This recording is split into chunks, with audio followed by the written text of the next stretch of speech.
Cotia, que deixou a auditoria da Petros em janeiro, mas continua com a gente não sai de novo para fazer uma fala sobre a Petros com a gente aí. Tem nada assim? Vai lá, meu companheiro Cotia. Primeiro tem que falar um pouco da Petrobras, senão não adianta, porque está vinculado a Petrobras e Petros, né? A primeira coisa é a gente entender um pouco a conjuntura, né? A gente vive um processo de crise que começa lá atrás, aquela crise do subprime americano, né?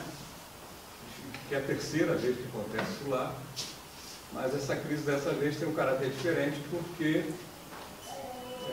ela se espalha pelo mundo, porque havia dinheiro, muito capital, naquela brincadeira que os americanos fizeram lá com os imóveis, havia muito dinheiro de fora dos Estados Unidos, capital estrangeiro investido lá, o que é pior, diferente do passado, das outras duas grandes crises americanas parecidas, dessa vez os estrangeiros botaram dinheiro, mas esse dinheiro estava securitizado, ou seja, compraram títulos de investimento lá, mas fizeram seguro daquilo envolvendo os bancos. Quando o negócio lá quebrou, a coisa se espalhou pelo mundo inteiro, pelos bancos, pelos fundos de investimento e também pelas seguradoras. Por isso que aquela história da AIG, que é aquela grande seguradora mundial, quebrou junto. E aí o governo americano teve que botar dinheiro e estatizar. De qualquer jeito, essa foi a grande causa da crise que se espalhou pelo mundo todo. Se espalhou pelo mundo todo e colocou os países, principalmente os países do primeiro mundo, em recessão, né? E essa recessão acabou, mais tarde, afetando também a China, que era o grande motor da economia, né? Por que eu estou falando isso? Porque muito pouca coisa que acontece no Brasil efetivamente afeta a economia. A economia brasileira, dos emergentes de modo geral, é muito mais afetada pelos eventos externos do que pelos eventos internos. Mas por que eu estou falando isso? Sabe que vocês conhecem, está no jornal todo dia, está na televisão, mas o resultado dessa crise foi que, por conta das recessões nos países de primeiro mundo, caiu estupidamente o consumo de petróleo, de derivados, né? Esse foi o primeiro sintoma que aí começa a chegar no Brasil, né? A questão do consumo de derivados. Junto com a queda do consumo de derivados, tem a questão do gás de xisto nos Estados Unidos, o tal do fracking, né? Eles começam a produzir disparadamente lá gás do xisto, aquele negócio que o sujeito vai, faz um buraco na terra, e simples é isso, faz um buraco na terra, explode, mete pressão e sai gás. Isso é derivado do petróleo. Isso também afetou fortemente o mercado de petróleo. São todas empresas pequenas, americanas, né? E aí, aliado a um excedente já de oferta, por conta da recessão, tem esse fenômeno que acontece basicamente nos Estados Unidos, um pouco no Canadá, de produção de derivados a partir do xisto, uma quantidade enorme, né? Inclusive com graves e sérios danos ao meio ambiente, né? Você vê algumas fazendas americanas onde está produzindo, o sujeito abre a torneira, sai água e a água pega fogo, né? Então, um negócio muito sério, uma briga danada. Aliado a isso, a questão geopolítica, né? O aumento da influência da Rússia no Oriente Médio, aquela questão da Ucrânia, esse processo todo, a presença russa no Oriente Médio, começa uma disputa muito grande por conta de espaço geopolítico, né? Na lógica dessa disputa, para derrubar, de um lado, a questão russa que é um grande exportador de gás e petróleo, por outro lado, para combater essas empresas americanas, as grandes empresas de petróleo, a OPEP, o que faz? Mantém, apesar da crise, a oferta de petróleo alta, né? Fazendo com que o preço que estava em 2009, 2010 a $130, o negócio despenca, chega até 27, 28. Né? Nessa conjuntura, o preço do petróleo deu um cavalo de pau na indústria do petróleo, na realidade, né? A crise mais esses efeitos. E a posição, o que aconteceu no passado? Sobrava petróleo, a OPEP produzia menos e mantinha o preço. Essa vinha sendo a lógica. Dessa vez não, como tem questões políticas envolvidas, mantiveram a produção, o preço caiu de 130, chegou a 140, chegou a 28, 27. Aí foi um cavalo de pau na indústria do petróleo. Todo mundo recuou, produzir petróleo deixou de ser um bom negócio naquele momento, né? Vocês vejam como é que é gozada essa indústria. Até esse espaço da crise, que ele pode situar no Brasil, nos outros países, 2011 mais ou menos, né? A gente estava tendo prejuízo porque refinar petróleo era um mau negócio. Todo mundo escutou isso. A Manguinhos fechou, Rio Grande estava com problema, porque refinar petróleo não valia a pena, porque o petróleo estava muito caro e o derivado aqui dentro estava mais barato. Então, refinar petróleo não valia a pena. Produzir petróleo era o que valia a pena. E aí a Petrobras fez todo o esforço no sentido de aumentar a produção de petróleo. A história do pré-sal, a compra das sondas, tudo isso aí. Então, um movimento naquele momento, que vinha já de longe, de produzir petróleo era coisa que refinar já não valia a pena. Aquela história da gente vender gasolina abaixo do preço, diesel abaixo do preço, essa história toda. E estava nessa linha. Vocês entenderam o que aconteceu com a Petrobras. Falando disso para chegar na Petrobras. Depois a gente chega na peça. Então vinha na linha. Até então o mercado dizia o seguinte: vamos produzir petróleo. O esforço do pré-sal foi isso. Vamos produzir petróleo. E produzir petróleo tem uma demanda aquecida, vamos vender. Produzir derivados não está valendo a pena. Então, o grande esforço da Petrobras no sentido de aumentar a produção, investir na produção de petróleo no mar, Bacia de Santos e na questão do pré-sal. De repente, veio esse processo que eu falei para vocês e essa indústria toma um cavalo de pau. O preço cai de 140 para 28, 27, né? E aí deixou, olha que doideira, deixa de ser interessante produzir petróleo, com todo o investimento que vinha sendo feito, e passa a ser importante produzir os derivados necessários naquele momento. Então foi um cavalo de pau total nessa indústria. Isso pegou as grandes petroleiras todas. O prejuízo acumulado de todas as grandes, incluindo a Petrobras, é mais de $1 trilhão. O pessoal fala que a Petrobras, mas todas elas foram pegas no contrapé, tiveram que redirecionar seus planos estratégicos e tirar o pé na produção de petróleo, porque naquele momento havia um excedente de petróleo frente a uma recessão, a OPEP não segurou a produção, o preço despencou. Foi exatamente o que aconteceu. Pegou a Petrobras no contrapé. Ela tinha se dimensionado toda para produzir derivados, um esforço enorme no pré-sal, na Bacia de Santos, na Bacia de Campos, de Santos, de antecipar a produção de imposto, de repente o troço dá um cavalo de pau mesmo. E aí começa essa crise que a gente está vivendo hoje na Petrobras. E a diferença é que as estrangeiras, as irmãs, as majors que a gente fala, as maiores, elas têm dívida em dólar e receita em dólar. Ou seja, elas produzem fora do Brasil. O petróleo, a dívida para produzir petróleo, o custo para produzir petróleo é em dólar, mas vendem fora do Brasil. Vendem também em dólar, mais ou menos casado. Mesmo assim tiveram prejuízo monstruoso.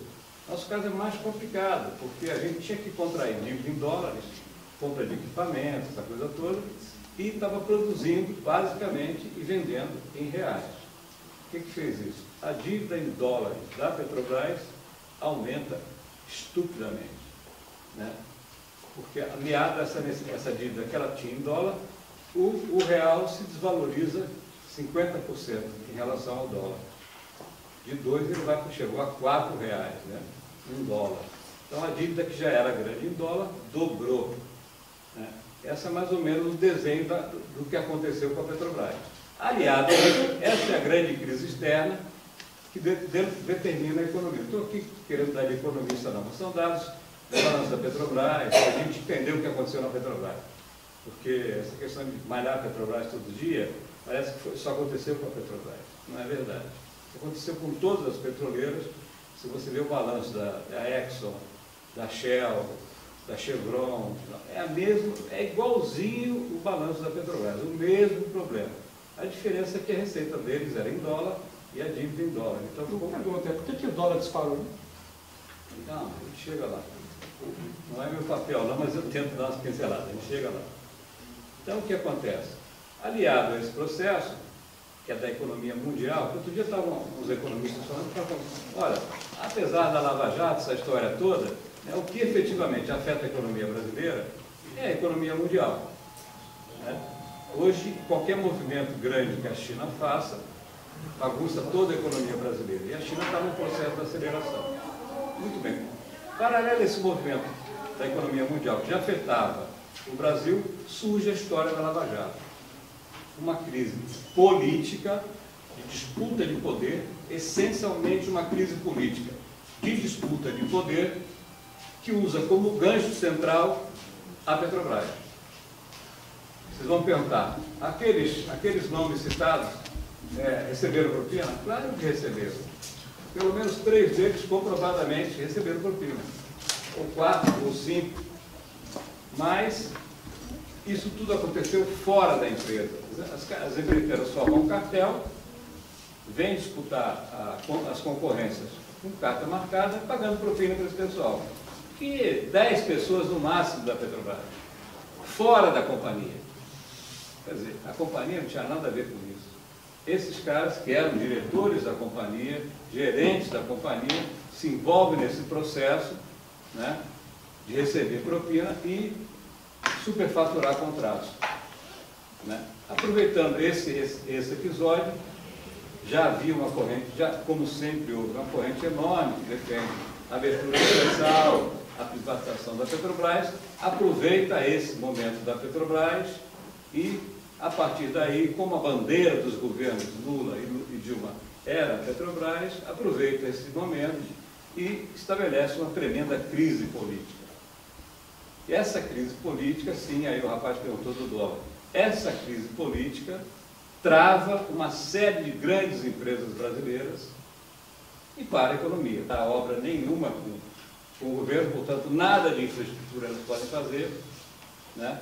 Trava esse processo, começa o processo, a construção civil é intensiva em mão de obra, né? Começa um processo, trava o setor petróleo, todas elas eram grandes prestadores de serviço petróleo, travam o setor petróleo, travam a construção civil e travam uma série de outros setores.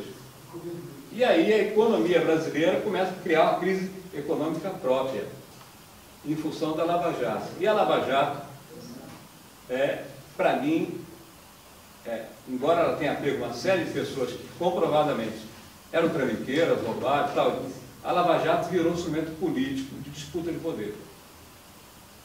E se transforma nisso e começa aquela coisa do quanto pior, melhor. Aprofundar cada vez mais a crise política e aprofundar a crise econômica. Na medida que acontece esse travamento, a economia brasileira, além do problema externo, que é grande, muito grande, que é determinante, a economia brasileira começa a ter também um problema interno, de paralisação de tudo. E aí é aquela coisa de retroalimentação, né? O cachorro correndo atrás do rabo.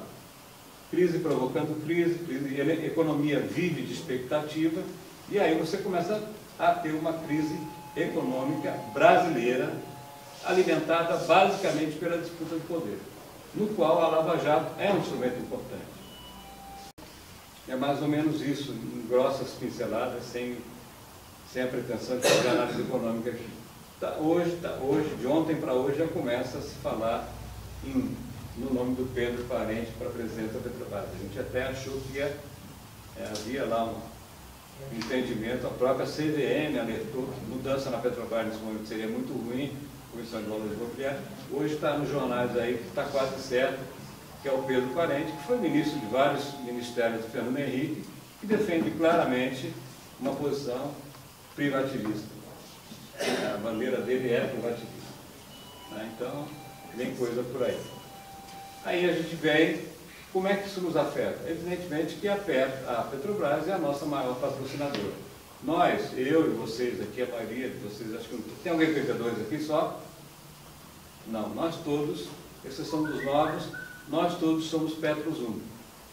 Né? E tanto Petros 1 quanto Petros 2 são dois planos de previdência que dependem fundamentalmente da patrocinadora, porque a contribuição é paritária. Para cada um nosso, entra um da patrocinadora. O PP2 é um plano novo, um modelo diferente, um modelo extremamente mais seguro. Né? O nosso Petros 1 não. apesar de ser um bom plano, é um plano que tem um problema de origem. Qual seja, quando a gente entrava no PetroZum, aderi, fiz lá a proposta de adesão. Daqui a 30 anos de trabalho, ou 35 anos de trabalho, o plano dizia o seguinte: eu vou te dar tanto de salário, que é a história do benefício definido. Ou seja, você fazia um contrato que o cara ia te dizer quanto é que você ia receber dali a 35 anos. E você ia receber dali a 35 anos, basicamente, o seu último salário de trabalho, que é a média dos 12 meses, mais umas férias, dá 13, divide por 12, aplica 90% do salário que você vai receber. Então, é basicamente o último salário. Você imaginou o seguinte: eu entro hoje, tenho uma carreira na empresa, e o plano me garante, no momento da entrada, Rocha, você está entrando hoje, mas quando você for se aposentar daqui a 35 anos, o seu salário vai ser esse. O salário que você estiver ganhando na época. É um negócio extremamente difícil de fazer isso, né? Dizer quanto é que você... Garantir para você que dali a 35 anos vai te pagar o seu último salário. Que foi o que acontece com o PetroZum. Por isso é que ele chama benefício definido. Quando você entra, ele garante o seu benefício que vai ocorrer dali a 35 anos. E como é que ele vai fazer para fazer isso? Ele aposta que durante esses 35 anos, a economia vai permitir rendimento suficiente para ir valorizando o teu salário a ponto de garantir no momento da aposentadoria o seu último salário. Tá? Essa é a lógica do plano PetroZum, que a gente chama que é o plano Petro dentro da Petrobras. Esse plano hoje, que é o nosso plano, eu até escrevi aqui, não sei se está para todo mundo enxergar, nosso plano está na seguinte situação. Ele tem hoje 20.272 ativos ainda e tem 57.569 assistidos. Aqui assistido a gente fala porque tem aposentado e pensionista. Então é um plano que tem muito mais aposentados e pensionistas do que trabalhadores na ativa. Quer dizer o quê? Quer dizer que nesse plano aqui tem muito mais gente recebendo do que contribuindo. Tá? Isso é importante que vocês entendam. Ou seja, o plano paga muito mais todo mês que recebe. Isso é normal num plano maduro. Esse é um plano maduro. Né? É um plano que tem muito, desde 2001, 2002, não entra mais ninguém. Então é claro que ele vai ficar um plano maduro. Né? Os que já estão vão aposentando e vai sobrando um número cada vez menor de ativos. E nos planos, por que é importante entender isso? Nos planos maduros, você paga mensalmente muito mais que você arrecada. E como é que você faz para pagar isso que você paga? Você tem que ter liquidez, ou seja, você tem que ter um patrimônio que todo mês você possa vender uma parte para pagar esse monte de aposentados. Porque só o que entra daqui não dá. Isso é importante entender. Porque a gente vê os caras que ficam circulando no Facebook, nas redes, porque a Petrobras tem que comprar título público de longo prazo, porque dá mais, tu tem que fazer isso. Não é tão simples assim. Eu não posso comprar título público de longo prazo sabendo que todo mês eu vou ter que vender alguma coisa para pagar. É normal que seja assim. Tá? Então, muita coisa que rola por aí nas redes, né, é viagem, é o cara querendo fazer graça, não entende nada. Então, eu tenho que ter uma parte, sim, o que eu puder, eu ponho de ativos de longo prazo, porque eu vou pagar benefício. Esse pessoal aqui não aposentou ainda. Esses 20 mil vão se aposentar. Provavelmente vão receber de 20 anos para mais. Para esse grupo aqui, eu posso ter títulos de longo prazo. Para esse aqui, eu tenho que estar escalonado. Muitos não estão, já todos estão recebendo agora, e muitos desses aqui, eu quero ver mais 20 anos. Muitos deles vão continuar 20 recebendo. Então, eu preciso ter, entre os meus ativos de longo prazo, que basicamente são títulos públicos, mas eu preciso também ter ativos que eu possa vender mensalmente para cobrir essa despesa, o que é absolutamente normal. Tá? Então, falando claramente, apesar de todas as notícias, ninguém se preocupe que ninguém vai ficar sem receber benefício. A Petro já está com esse fluxo de caixa absolutamente casado com o pagamento dos benefícios. Então, ninguém vai ficar sem receber benefício. Tá? Isso é uma coisa que é importante dizer de cara. Esse é o desenho do nosso plano. Já veja o plano Petro 2, que é o plano que foi criado a partir de 2001.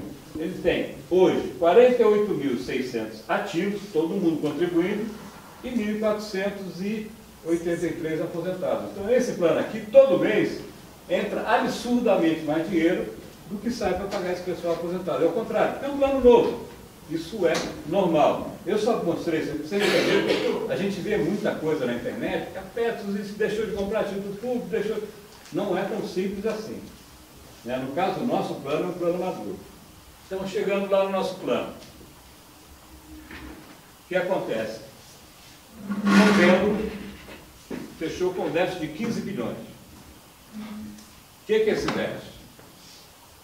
Parte desse déficit, parte considerável desse déficit, é por conta da conjuntura econômica. São ações, investimentos, por exemplo, a ação da Petrobras valia 27, igual valer 30, está valendo 7. Vai continuar valendo isso? Claro que não. Ação da Vale do Rio Doce, a mesma coisa. Então tem uma série de ativos que hoje estão valendo muito menos que deveriam valer, que valem naturalmente. Mas que na hora que eu faço a conta do balanço, eu tenho que dar o valor que ele vale, que está cotado hoje. Então eu comprei por 27. Hoje ela vale 8. Eu tenho que botar no balanço 8. E aí o que acontece? Se eu tinha 30 milhões, eu passo a ter menos de 10. De 27 para 8 é menos de 1/3. E aí a conta fecha no vermelho. Então, boa parcela desse déficit de 15 bilhões é por conta de uma conjuntura econômica de ativos que eu não preciso vender agora. Se eu fosse obrigado a vender agora, por exemplo, as ações da Petrobras, que a Petros tem, e as ações da Vale do Rio Doce, que ela tem um prejuízo muito maior. Mas eu não preciso vendê-las agora, porque tem outros ativos que já estão naquela lista para ser vendidos e pagar o benefício. Não tem problema, só que na hora que eu faço a conta do balanço, eu tenho que botar o preço real daquelas ações. E aí aparece um déficit.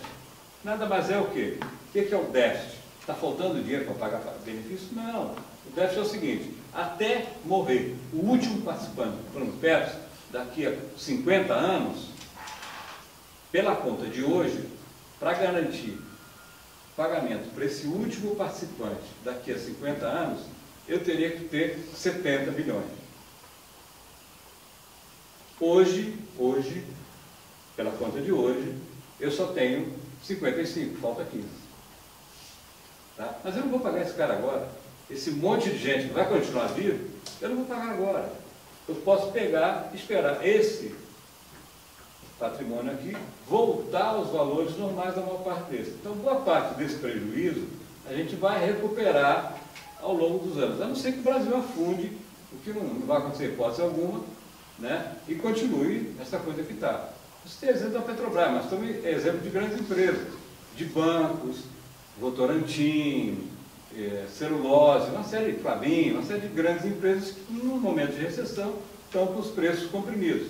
Mas que, ao longo dos anos, a tendência é isso. Já, por exemplo, no mês de abril já houve uma recuperação significativa e a gente já bateu a meta atuarial. E aí, por consequência disso, como é que eu garanto o seu benefício? Foi feita uma conta que diz o seguinte: se todo mês eu conseguir rendimento de IPCA, que é o índice de inflação, mais 6, depois 5,75, se todo mês eu conseguir 5,75, IPCA mais 5,75, vou botar 6 para ficar uma conta redonda, que era a meta atuarial antiga.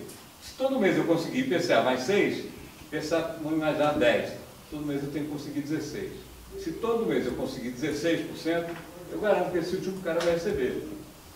Só que na crise, ninguém conseguia isso. E a gente ficou no vermelho. Conseguir IPCA mais 6 na crise é praticamente impossível. Né? Então, a cada mês que eu deixo de conseguir IPCA, ou seja, falando claro, cada mês que eu deixo de conseguir 16% de rendimento, eu aumento o déficit. Então, janeiro desse ano agora, não consegui, aumentou um pouco o déficit. Fevereiro, mais um pouco. Março, mais um pouco. Então, todo ano, o déficit, se eu ficar paradinho, não fizer absolutamente nada, todo ano o déficit cresce por conta das ações que teriam que render 16, estão rendendo, por exemplo, 13 ou 12. Então, o déficit aumenta vegetativamente na crise. Né? Só que, à medida que a crise se equaciona, ele volta a andar como aconteceu agora no mês de abril. no mês de abril já deu IPCA mais 17. A maioria, o conjunto dos investimentos passou 1% da meta atuarial. Espero que ele continue para recuperar. Então, em síntese, eu não tenho balanço final, porque de dezembro não foi divulgado ainda, mas em novembro, e é aí que eu quero chegar, em novembro fechou em 15 bilhões. Vai aumentar ainda, de novembro para dezembro. O número final vai dar maior. E a lei diz o seguinte, esse déficit tem que ser equacionado. Por sorte, a lei mudou. Reconhece que tem uma conjuntura econômica que está formando um déficit que é em parte artificial. Então, portanto, se em parte artificial existe a possibilidade de recuperar essa grana, só precisa equacionar uma parte dele. Por que eu estou falando isso? Porque esse déficit vai ter que ser equacionado. Como? Metade a patrocinadora paga, metade os participantes pagam. Não os 15, porque tem uma conta que desconta daí a volatilidade. Nós vamos ter que pagar, chutando, o número não está final. Vamos imaginar que fosse 12. A gente tem que pagar 6, a patrocinadora tem que pagar 6. Como é que a gente paga? Financiado no longo prazo, com aumento de contribuição. Tá? Muito bem. Então, a gente tem esse ano inteiro para equacionar isso e começa a cobrar em janeiro de 17. Esse é o cenário. Pode começar antes, pode começar depois.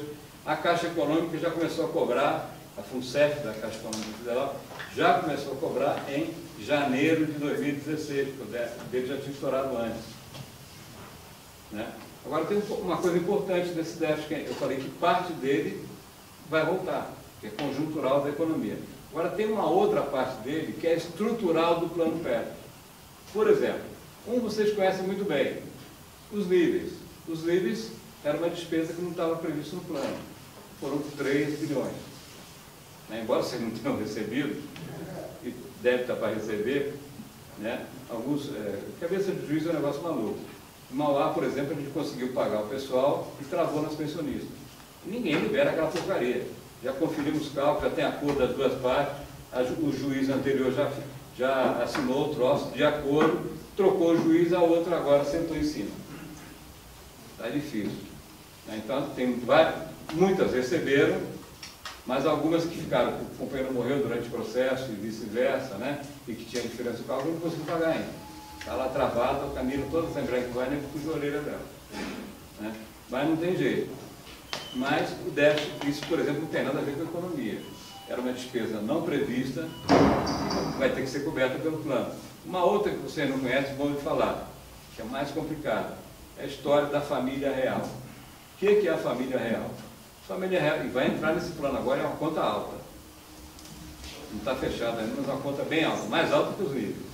É o seguinte, quando o plano foi desenhado, lá atrás, em 70, ele previu o seguinte: o Cutia vai casar com uma mulher que tem uma idade próxima da dele, por volta dos seus 20, 25 anos, vai ter 2 filhos, né? Quando ele aposentar, ele já vai ter lá seus 60 anos, 55 anos, a mulher dele pode ter uns 53, os filhos já estão maior de idade, e ele vai receber tanto do plano. Essa era a família ideal que foi desenhada lá atrás, que era verdadeira na década de 70. Ao longo dos anos, essa família real, essa família ideal, deixou de existir. Né? Vocês sabem muito bem disso, as famílias mudaram. Né? As relações foram desfeitas, foram refeitas, foram desfeitas, foram refeitas, de tal modo que não existe mais esse casal que tinha uma idade muito próxima e que os filhos, no momento da aposentadoria, tinham mais de 18 anos. Entraram vários outros fatores. Um deles eu não preciso citar, os homens que vocês conhecem muito bem. Né? Primeiro que a longevidade aumentou. Né? A infraestrutura e assistência à saúde aumentou. As pessoas estão vivendo mais tempo com mais saúde. Isso é importante, mais tempo com mais saúde. Portanto, com mais disposição, com mais vitalidade para construir novas famílias. Né? Então as pessoas estão reconstruindo relações e tendo nessas novas relações filhos de novo. Né? E nem sempre reconstruindo relações com idades parecidas. Então criou-se aquela conta que valia lá, já não vale mais. Né? Isso é por exemplo, é muito comum também, e nobre, por sinal, a questão da adoção. Isso virou uma prática bastante incentivada nos petroleiros. Então é muito comum também, embora vocês não saibam, é muito comum o casal que já tem filhos de uma certa idade, entende que os filhos já estão criados, vai lá e adota. O que é muito legal, porque tem sido incentivado, são crianças que estão abandonadas. Né? A própria mulher, quando eu falo do homem, o pessoal fala, é o Viagra, é não sei o quê. É verdade. Mas a mulher também, à medida que melhorou a saúde dela, as técnicas de fertilização, tudo isso melhorou. Você viu a notícia semana passada de uma mulher que teve o primeiro filho com 70 anos. 70. Saíram em todos os jornais. Barriga de aluguel. O sonho dela era ser mãe. Fez barriga de aluguel, fez tudo e teve um filho com 70 anos. Isso tem acontecido também. Então aquela família que era primodeirinho lá atrás, já era. Hoje você tem muito mais mulheres e homens jovens na relação que vão receber benefícios por muito mais tempo do que está previsto. E crianças também. Né? Isso alterou a família ideal, porque a gente chama hoje de família real. E essa conta deu alta. Deu bastante alta, mais de 5 bilhões. Isso está entrando no déficit também agora. Então, esse déficit vai ter que ser equacionado. Parte dele, que é conjuntural, que são ações, ativos, essa parte recupera ao longo do tempo e volta para o plano. Provavelmente vai voltar para o bolso da gente também. Agora, essa parte que é estrutural, não, porque a família está lá, os maridos e as esposas mais jovens estão lá, os filhos estão lá, esse pessoal vai continuar existindo, isso não tem volta. Tá? Então, muito claramente, esse déficit tem duas causas. Uma causa conjuntural, que à medida que a economia começa a andar, retorna para a gente, retorna para o plano, retorna para o bolso da gente, na forma de devolução, de suspensão de contribuição. Né? Então, hoje a gente vai ter provavelmente, em 2017, começar a pagar uma contribuição extraordinária para cobrir o déficit, assim que se recupere, parte dela volta porque os ativos se recuperam. Agora, essa parte que é estrutural não volta. Agora, é importante isso. É importante, primeiro, porque é preciso ter garantia, e todos vocês aqui que são perto do grupo, ter garantia que quando estiver mais velho ainda do que eu já estou, é ali que eu vou precisar mais. Agora eu estou andando, estou falando, não estou com nenhum remédio entubado aqui, mas quando eu estiver assim, espero que não, que eu morra antes, mas é natural que à medida que você envelhece, a sua família envelhece, você e a esposa, é natural que você venha a ter mais doenças. Ou tenha uma saúde mais frágil. Não vou nem falar em doença, esquece doença. Ninguém aqui vai ficar doente. Mas que a gente tenha uma doença mais frágil, uma saúde mais frágil. Tem que ter mais cuidados. Tem que tomar determinados medicamentos para corrigir aquilo. É igual um carro muito velho. Para o amortecedor, pneu, e a gente é assim também. Né? Então, é natural que com a idade a gente venha a ter um gasto maior com a saúde. Por isso que é fundamental que a gente equacione o plano para garantir que enquanto um de nós precisar receber o benefício, vai ter lá garantido o seu benefício. Ninguém fala para você o seguinte, é um plano de benefício definido e contribuição variável, que já variou uma vez em 91, quando nós aceitamos passar de 11,9 para 14,9. Tá? Então, esse é o desenho do nosso plano. Você vai receber 3 anos de atrasado. No caso de você, não, vai até o processo que é 2004, não é isso? Então, tem uma diferença significativa. Mas era uma alternativa para aqueles que não tinham entrado no processo e iam ficar de fora. Isso seria injusto. Né? Então, os sindicatos conseguiram, na negociação do acordo coletivo, estabeleceram para quem não tinha processo essa alternativa para o cara não ficar de fora. É claro que quem tem processo e quiser fazer, faz também. Porque a vida de cada um é a vida de cada um. O cara está apertado, o cara abre mão do processo e faz o acordo. Vai receber muito menos? Vai receber muito menos. É negócio? Não é negócio, é só para uma situação emergencial. Isso a gente tem falado muito claramente. Então essa é a situação dos níveis. Já foram pagos 22 mil processos. Você veja que é muita gente, né? Porque nem todos aqueles ali têm direito, né? Desses 57.569, muitos são posteriores a 2007, que receberam quando estavam nativos. Nós estamos em 2016, são 9 anos, né? Então, uma quantidade muito grande de aposentados já recebeu o nível. Né? tem processo na justiça, né, que nenhum de vocês aqui, mas a gente espera que saia logo. Primeira pergunta do companheiro Botia, cara, a gente sabe que é negra a continuidade da situação que está colocada, mas eu queria saber da expectativa, porque nem sei se dá para falar sobre isso, uma pergunta meio cavernosa que está respondendo, né?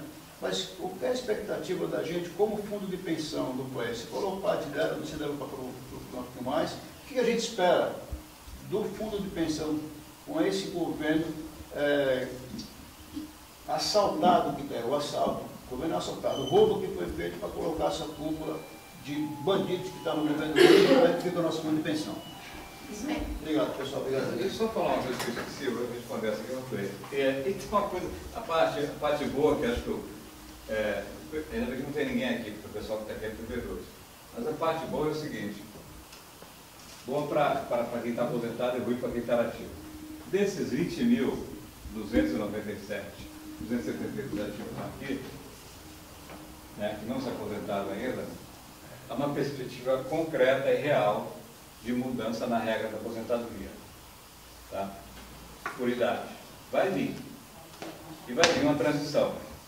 Já não vai fazer a mudança para valer só daqui a 65 anos. Vai ser que nem FEL. Vale para quem está entrando no mercado e para quem já está, vai cumprir esse pedágio. Isso quer dizer o quê? Que desses 20 mil e poucos aqui, 2/3 não tem tempo de aposentadoria. 2/3 desse pessoal que está no PETROS 1 vai ter que trabalhar, infelizmente, muito mais tempo para poder se aposentar. Portanto, desse 2/3 aproximadamente desse pessoal aqui, vai passar muito mais tempo contribuindo e muito menos tempo recebendo. Isso significa uma receita extra para o plano. Como aconteceu quando eles mudaram a história do tempo de contribuição. As pessoas pagaram em média um pedágio aí que variou entre 5 e 8 anos, que ainda estava meio longe. Você foi uma delas, né? Quer dizer, as pessoas tiveram que contribuir mais tempo do que estava previsto inicialmente, e a idade foi outra coisa também. Antes você dava o seu tempo de aposentadoria, você podia sair. Agora só com 55 anos. E aqui vai se repetir essa situação. Provavelmente a conta por cima que foi feita é que 2/3 desse pessoal aqui não vai conseguir aposentar antes da mudança da Previdência. Portanto, vai trabalhar mais tempo do que estava previsto, contribuir mais e receber menos, gerar receita e diminuir o déficit.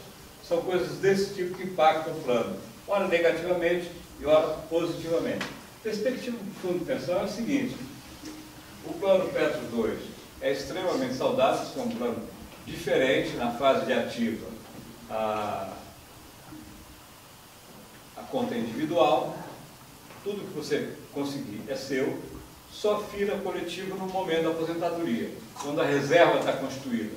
A possibilidade desse plano aqui ter problema é muito pequena. E veja o que acontece hoje, e vocês sabem disso. De 2003, só para mais uma explicação, de 2003 para cá, especificamente de 2005 para cá, que o setor de petróleo começou a bombar, os salários na Petrobras praticamente dobraram. Todo ano aumento real, aumento real, aumento real, aumento real. Né? Então o que acontece? Subiram muito os salários nos últimos anos de contribuição das pessoas, desse grupo que saiu no primeiro PIDV, nesse grupo que vai sair no segundo. E o plano não prevê isso, o plano prevê uma ascensão de tal maneira que ao longo dos anos você vai contribuindo, aquilo vai sendo capitalizado para no final garantir seu benefício. Se só no final, nos últimos 10 anos, seu salário que vem assim, por exemplo, que aquilo vem papel. Vamos lá. A longa isso aconteceu agora, que é outro fator que estabiliza o plano. A lógica é o seguinte: eu tenho uma curva, é assim. Aqui tempo, aqui contribuição. A curva que se prevê é o seguinte: eu tenho uma curva de contribuição, curva de salário que se prevê é assim, ó. Uma coisa assim. E a de contribuição, ela é assim, um pouquinho diferente. Ela faz isso. Para quê? Para no começo, vermelho é a contribuição. e o preto é salário. É interessante vocês entenderem, é fácil, não pensa que gráfico é difícil, porque não é isso não. É fácil de entender. No começo, quando o salário é menor, que é o começo do plano, você paga um pouquinho a mais. Por quê? Porque lá no começo, aqui é que nem poupança, né? Depois de 20 anos, o que você botou no começo rendeu um montão. O bolo começa a crescer, depois que começa a crescer, não para mais. Então o plano é pensado assim. No começo, você paga um pouquinho mais do que você devia sobre o salário, e no final, quando o seu salário está maior, você paga um pouquinho menos. A contribuição é equilibrada mais ou menos assim. De tal modo que, o que acontece? Essa parte aqui que você pagou a mais, é compensada por essa parte que você pagou a menos. Beleza. E não sacrifica ninguém. E é importante juntar dinheiro no começo, porque esse dinheiro vai sendo capitalizado. Essa é a lógica do plano. O salário cresce assim e a contribuição cresce assim. Foi pensado assim. Muito legal. Esse compensa esse gerou. O que aconteceu agora nos últimos anos? Essa curva deveria continuar aqui assim, ó. Ela fez isso. Só nos últimos anos. Então fica, claro que a contribuição cresceu, mas cresceu muito menos, né? Porque é só no final. Então a contribuição fez isso. Esse buraco aqui, ó, aumentou pra caramba. Porque os salários cresceram só nos últimos anos. E como o cara leva o último salário, o cara se aposentou por esse salário aqui. Pegou o último salário, os últimos 12. Pegou um salário muito maior do que deveria ter pego se a curva continuasse aqui. Isso é um outro fator estrutural do plano, que é o problema do plano de benefício definido. Como de 2005 para frente o setor de petróleo bombou, para não perder gente, e o mercado bombou, a Petrobras teve que acompanhar. Então, todo mês, por exemplo, os níveis, o que foi? Era inflação de 4 e você ganhava 4 de nível. 4 de inflação e 4 de aumento real. O dobro da inflação. Isso foi 6, 4, 5 e 6. Daí para frente, RMNR. Então os salários dispararam no final. Se vocês pegarem o contra-cheque do companheiro que aposentou recentemente, no cargo equivalente àquele que nós tínhamos na época, e comparar, você fala, opa, é possível. Isso aconteceu. E isso desequilibra também o plano. Né? Então são vários fatores que vão acontecendo. Mas de qualquer jeito, tudo isso já está nessa conta do déficit. Equacionado esse déficit no longo prazo, está resolvido, ninguém tem que se preocupar, porque o modelo como um todo é extremamente seguro. É por isso que ele prevê. E a lei mudou. A lei antes era o seguinte: 3 anos de déficit, você equaciona e morreu. Só vai ter uma outra avaliação quando der 3 anos de déficit ou 3 anos de superávit. E mais de 10% do coisa. Agora mudou. Agora todo ano você faz essa conta. Quer dizer o quê? Esse ano deu um déficit alto. A partir de janeiro do ano que vem, a gente começa a pagar uma conta alta.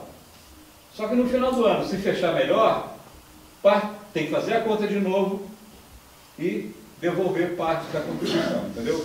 Então a regra hoje é muito mais saudável.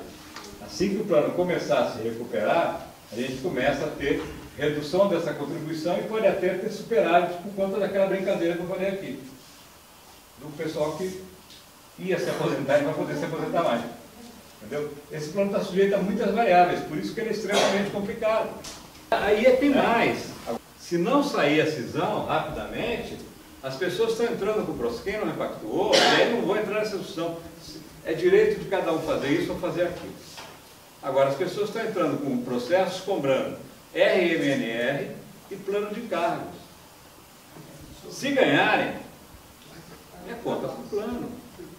Agora eu digo para vocês, nós aqui, os mais velhos, todos nós vivemos pelo menos 2 planos de cargos, né? O de 91, 92 e aquele lá de trás de 87. Nenhum aposentado recebeu. Porque plano de cargos e salários é para quem está na ativa. E as pessoas querem receber agora. E receber de quem? Do plano. Um benefício que não estava previsto. Toda vez que alguém conseguir receber do plano algo que não está previsto, vai sair do bolso da gente. Vamos lá. Essa discussão pode não terminar não. Uma coisa, eu falei aqui exatamente isso, que está na medida que você provisiona. Você diz o seguinte: o que é provisionar? Isso já está provisionado mesmo, foi lá atrás. Eu imagino que eu vou gastar 3 bilhões para pagar os livros. isso entra na conta do plano. Está lá, eu vou gastar 3 bilhões. Se o rendimento do plano desse suficiente para cobrir isso, era bem possível que desse, se a economia não tivesse bom para baixo, poderia cobrir esses 3 bilhões, tranquilamente. Não poderia cobrir a família real, de jeito nenhum, porque essa é mais. Não vai poder cobrir rendimento nenhum o plano de cargos e a RMNF, isso é 17% no mínimo.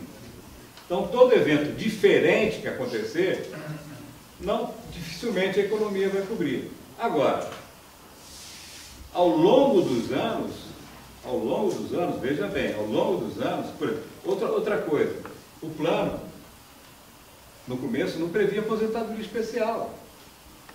Previa que todos fossem se aposentar com 30 anos no mínimo de contribuição.